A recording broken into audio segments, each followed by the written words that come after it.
Coverage of the 97th National FFA Convention and Expo is presented by the College of Agricultural Sciences and Natural Resources at the University of Nebraska-Lincoln and the Nebraska FFA Foundation. We have a national champion from Nebraska here at the 97th National FFA Convention. Esther VanOverbeke from the Waverly FFA chapter. This is not your first national championship in the Agriscience Fair. You've won it once, twice. This is number 3 for you. Congratulations.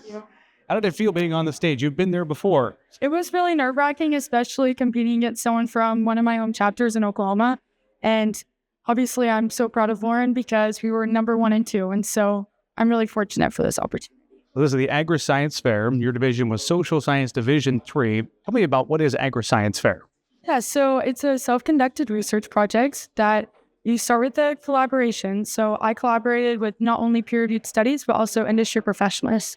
So through those collaborations, you run a literature review and set some methodology, run an experiment, and then ultimately make conclusions and run data analysis. Your project this year involved Nebraska Extension professionals. What did you study?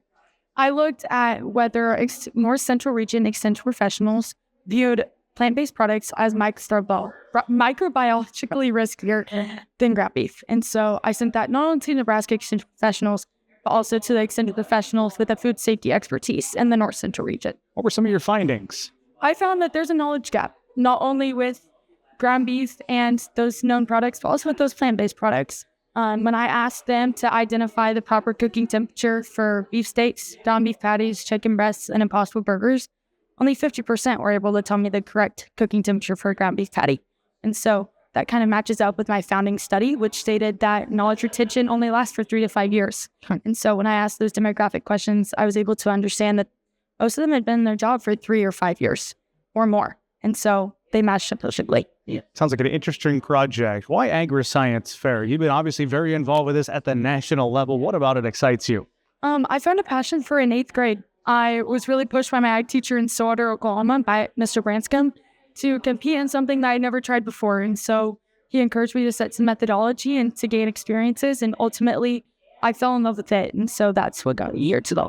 That's pretty cool. Remind me quickly, your last 2 years of research projects, similar or a little bit different? I looked at non-food safe scenarios in a food micro lab. And so I looked at pathogenic growth in plant-based meat and ground beef products and compared. So they're touching, just not identical.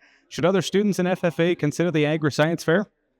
I think so. The connections you make, I was sitting at my board, I was sitting downstage, and I've made so many new friends and so many connections, and you never know those connections can take you. And what's next for you? You've won this contest in the area of agriscience 3 times now. What do you hope to do someday?